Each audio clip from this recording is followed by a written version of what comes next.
नमस्कार, आप देख रहे हैं AMG न्यूज। आपके साथ मैं नीला। शहर और आसपास की खबरों को लेकर हम हाजिर हैं।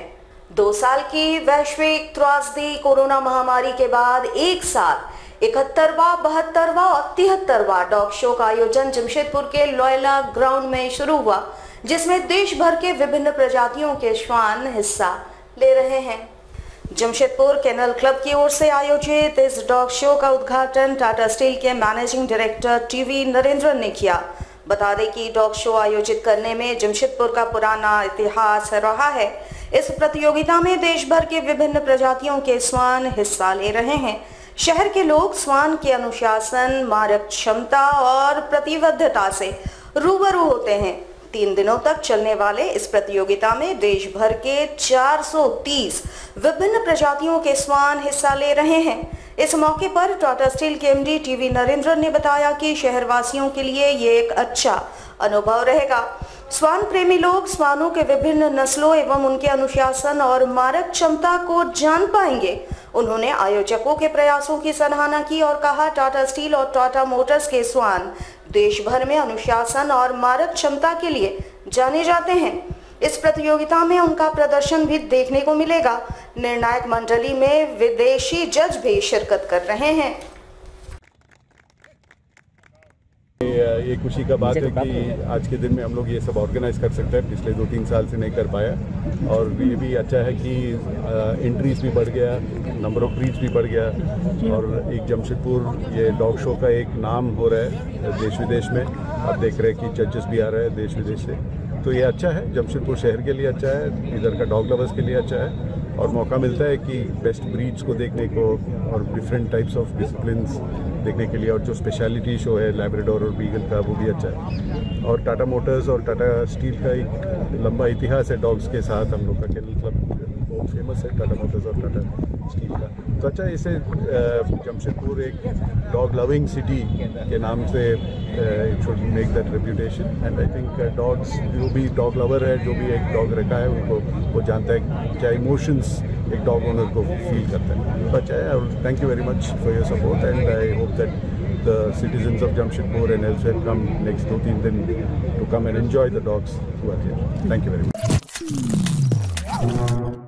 जमशेदपुर के बिष्टुपुर स्थित तुलसी भवन में कॉइन कलेक्टर्स क्लब द्वारा 3 दिवसीय सिक्कों की प्रदर्शनी जैम कॉइन की शुरुआत शुक्रवार से हो गई। बड़ी संख्या में यहां सिक्के प्रेमियों की भीड़ प्रथम दिन ही देखी गई। देश भर के 10 कॉइन रीडर, भारत सरकार के कोलकाता ब्रांच के टकसाल एवं स्कूली छात्रों के अलावे कई आम सिक्कों के संग्रही इस प्रदर्शनी में शामिल हो रहे हैं। वैसे पद्मश्री स्वर्गीय डॉक्टर जे रानी ने जमशेदपुर में कॉइन कलेक्टर्स क्लब की स्थापना की थी, और लगातार विगत 28 वर्षों से इनके द्वारा जैम कॉइन का आयोजन किया जाता है। मुगल कालीन और मध्यकालीन से लेकर आधुनिक सिक्के इस प्रदर्शनी में देखने को मिलते हैं, जो अपने आप में ही अपने काल के इतिहास को बयां करती है। तुलसी भवन में आज से शुरू हुआ है। 6, 7 और 8 जनवरी तक एक प्रदर्शनी चलेंगे, जिसमें बहुत से डीलर्स आए हुए हैं। करीब 10 डीलर्स बाहर से आए हुए हैं। उसके बाद भारत सरकार का जो टकसाल है कलकत्ता ब्रांच, वो भी आया हुआ अपना प्रदर्शनी लगाने के लिए। स्कूल के बच्चे जो संग्रह करते हैं सिक्के, वो भी आए हुए हैं, बढ़ चढ़ कर के भाग ले रहे हैं, और दर्शक बहुत संख्या में आ रहे हैं। और बच्चे लोग आकर के यहाँ कॉइन के बारे में, नोट के बारे में, करेंसी के बारे में सब अपना ज्ञान अर्जित कर रहे हैं। जमशेदपुर के ह्यूम पाइप मैदान में बिजली के सब स्टेशन बिठाए जाने के विवाद को लेकर ह्यूम पाइप निवासी एवं पास के निर्मल नगर निवासी आपस में उलझ पड़े। इस उलझन के कारण जिसको विद्युत विभाग ने इस कार्य को ही रोक दिया। बता दें कि ह्यूम पाइप दुर्गा पूजा मैदान को जिसको विद्युत विभाग ने सब स्टेशन बिठाए जाने के लिए चिन्हित किया था, इस मैदान का एक छोर निर्मल नगर की तरफ है तो दूसरा ह्यूम पाइप की तरफ है। विभाग ने पूर्व में निर्मल नगर की छोर में सब स्टेशन बिठाने का स्थान तय किया था, लेकिन वहां के निवासियों के विरोध के बाद शुक्रवार को ह्यूम पाइप की छोर में सबस्टेशन बिठाने हेतु कार्य शुरू किया गया, लेकिन यहां भी उन्हें विरोध का सामना करना पड़ा। यहां तक कि दोनों बस्ती के लोग ही यहां उलझ पड़े। ह्यूम पाइप के लोगों ने कहा कि ये सार्वजनिक स्थल है जहां बच्चों के खेलकूद से लेकर तमाम सामाजिक एवं धार्मिक कार्य संपन्न होते हैं, इस कारण यहां विद्युत सबस्टेशन नहीं बैठना चाहिए। वहीं निर्मल नगर के लोगों के अनुसार बस्ती के लोगों ने ही जुस्को से बिजली के कनेक्शन का आवेदन दिया था, लेकिन निर्मल नगर की छोर में दुर्गा पूजा की बेदी बनी हुई है, जिस कारण उन्होंने मैदान की दूसरी छोर में सब स्टेशन बिठाए जाने का अनुरोध किया था। इस विवाद के बाद फिलहाल जिसको विद्युत विभाग ने काम को ही रोक दिया है। यहाँ पर देखिए सब स्टेशन बनाने का यहाँ पर नक्शा पास करके लोग आए हैं। हमारे होम पाइप के जो लोग हैं वो यहाँ पर बच्चे खेलते हैं, हमेशा आना जाना करते हैं और कार्यक्रम जो भी किसी का शादी ब्याह होता है आता जाता है लोग। और ये गुरुद्वारा का भी प्रोग्राम होता है, जैसा कि आप लोगों को बगल में दिख रहा होगा। हम लोग इसलिए अपोज कर रहे हैं कि भैया यहाँ पे नहीं बनना चाहिए। लाइन ले जाने के लिए ट्रांसफार्मर का रूम का बने हो रहा था, तो कुछ दिन पहले जिसको के द्वारा उधर बन रहा था, तो उधर पूजा पंडाल होता है बृहद, हम लोगों का आप लोगों को भी मालूम है। सांस्कृतिक कार्यक्रम भी साल में होता है, तो यहाँ जिसको खुद लैंड डिपार्टमेंट से यहाँ पास करवाया था, तो ये लोग कुछ 10 आदमी ये लोग जो हैं, ये लोग बोले यहाँ मत बनाइए, बीच मैदान में बनाइए। तो इनके मानसिकता को इसी से आप लोग पता लगाइए कि हाँ बीच मैदान में बनाइए, लेकिन साइड में मत बनाइए। खरसभा पुलिस के लिए चुनौती बन रहे लॉटरी के अवैध कारोबार के किंग पिन के नाम का खुलासा हो गया है। पुलिस उसकी तलाश में जुट गई है। बता दें कि गुप्त सूचना के आधार पर सीनी ओपी पुलिस ने सीनी मोड़ से चंद्रशेखर महतो नामक युवक को 74 बंडल लगभग 3700 अवैध लॉटरी एवं लॉटरी के टिकट से प्राप्त कुल 6300 रुपए के साथ हिरासत में लिया। पूछताछ के क्रम में चंद्रशेखर महतो ने बताया कि अवैध lottery ticket supplier Hemant Kumar नामक व्यक्ति है जो सरायकेला में रहता है।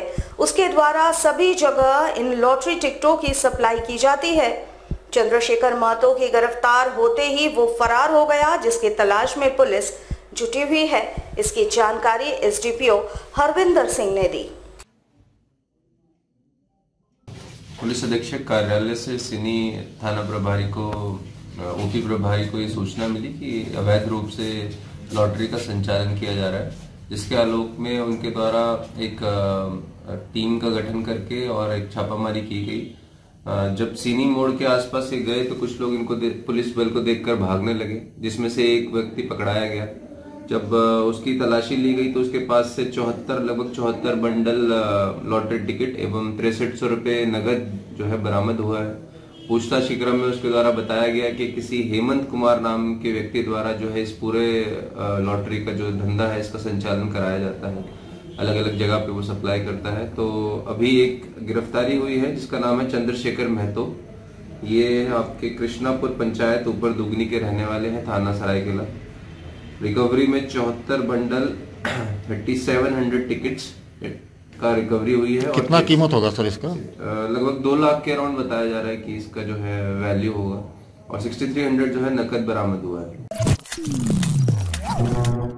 जमशेदपुर के साकची स्थित अग्रसेन भवन में मारवाड़ी युवा मंच, स्टील सिटी, सुरभि शाखा एवं सरलाल ग्रुप ऑफ इंडस्ट्रीज के संयुक्त तत्वावधान में कृत्रिम अंग प्रत्यारोपण शिविर का आयोजन किया गया, जहां राज्य के मंत्री बन्ना गुप्ता मुख्य अतिथि के रूप में शामिल रहे। बता दें कि इस शिविर में 250 से अधिक दिव्यांग जनों के कृत्रिम हाथ और पांव लगाए गए। वैसे ये तमाम संसाधन सरलाल ग्रुप ऑफ इंडस्ट्रीज ने CSR के तहत यहां उपलब्ध कराया। मंत्री बन्ना गुप्ता एवं रुचि नरेंद्रन यहां मुख्य अतिथि के रूप में शामिल रहे। उन्होंने मंच के इस सामाजिक कार्य की भूरी भूरी प्रशंसा की। साथ ही कहा कि इस मानव सेवा के कार्य से इन जरूरतमंदों को लाभ मिलेगा और वे एक बार फिर से अपने पांव पर चल फिर सकेंगे। समझता हूँ ये एक अच्छा हमारा ये समाज के लोगों का एक चेतना है, जागृति है और मानवीय दृष्टिकोण है। और हमने तो कहा कि मानव जब मानव से प्यार करेगा तो उससे बढ़िया कुछ हो नहीं सकता। ये हमारे पारिवारिक जो परिवेश है, हम लोग की चौथी पीढ़ी है यहाँ पे जमशेदपुर में, और शुरू से हमारे परदादा भी अपनी छाप छोड़े हैं शहर में, मेरे दादा भी छोड़े हुए, पिताजी भी छोड़े हैं, और हम लोग का अभी कर्तव्य होता है कि हम लोग भी समाज को हम लोग कुछ दें। अगर जब समाज से हम लोग कुछ ले रहे हैं तो समाज को भी हम दें।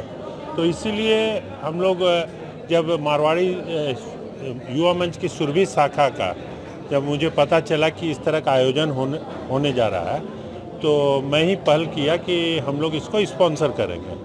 और फिर ये लोग का इस तरह से बजट के अलावा फिर हम लोग बोले कि जो भी आदमी आएगा वो खाली हाथ नहीं जाना चाहिए, क्योंकि होता क्या है कि शिविर में टेक्निकल रीजन से बहुत से जो लाभार्थी हैं उनको पैर हाथ ये सब नकली नहीं मिल पाते हैं। तो कम से कम हम उनको व्हील चेयर दे सके, बैसाखी दे सके, ताकि उनको कुछ राहत हम लोग दे सके। आनंद Marga universal relief team global के द्वारा बढ़ती ठंड के मद्देनजर ग्रामीण क्षेत्रों के लोगों के बीच कंबल का वितरण किया गया। कंबल पाकर ग्रामीणों के चेहरे में खुशी दिखाई पड़ी। Ananda Marga universal relief team global Jamshedpur Gadra Ananda Marga Jagriti campus में गदरा गांव के अलग अलग जरूरतमंद लोगों को चिन्हित कर लगभग 100 जरूरतमंदों के बीच ठंड से बचने के लिए कंबल का वितरण किया गया। वहीं दूसरी ओर गदरा आनंद मार्ग जागृति में लगभग 20 मोतियाबिंद मरीजों का पूर्णिमा नेत्रालय में निःशुल्क ऑपरेशन कर निःशुल्क लेंस लगवाकर दवा एवं चश्मा देकर उन्हें घर पहुंचा दिया गया। बता दें कि पिछले दिनों इन मरीजों का चयन गदरा आनंद मार्ग जागृति में आनंद Marga universal relief team global एवं पूर्णिमा नेत्रालय के सहयोग से आयोजित शिविर में मोतियाबिंद ऑपरेशन के लिए चयन किया गया था। समाज की सेवा में मार्ग यूनिवर्सल रिलीफ टीम ग्लोबल की ओर से आज गदरा आनंद मार्ग जागृति में ठंड को देखते हुए लगभग 100 लोगों के बीच, जरूरतमंद लोगों के बीच कंबल का एवं भोजन के पैकेट का वितरण किया गया। दूसरी ओर पूर्णिमा नेत्रालय एवं आनंद मार्ग यूनिवर्सल रिलीफ टीम के सहयोग से लगभग 20 मोतियाबिंद रोगियों का निःशुल्क ऑपरेशन कर लेंस लगाया गया, दवा एवं चश्मा देकर उनके परिवार तक पहुंचाया गया एवं उपस्थित जितने भी लोग थे उन लोगों के बीच इच्छा अनुसार पौधा लगभग 50 से भी ज़्यादा पौधा दिया गया।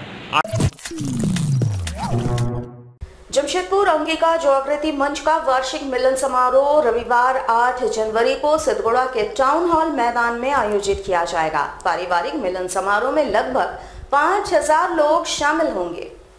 इस सामाजिक परिचय सम्मेलन में बिहार और झारखंड के 5 विधायक शामिल होंगे जो अंगिका समाज से आते हैं। ये जानकारी एक प्रेस वार्ता के माध्यम से संरक्षक शिव शंकर सिंह, अध्यक्ष कौशल सिंह ने दी। इस पारिवारिक परिचर्चा सम्मेलन में गीतकार पवन यादव और लोक कलाकार कार्यक्रम में भाग लेंगे। जैसा कि आप लोग सब लोग जानते हैं कि अंगिका जागृति संघ के तहत हर साल हम लोग सामूहिक मिलन समारोह करते हैं। पिछले 2 साल से हम लोग नहीं कर पा रहे थे कोरोना के चलते। इस साल हम लोग यह कार्यक्रम सूर्य मंदिर टाउन हॉल में तय किए हैं।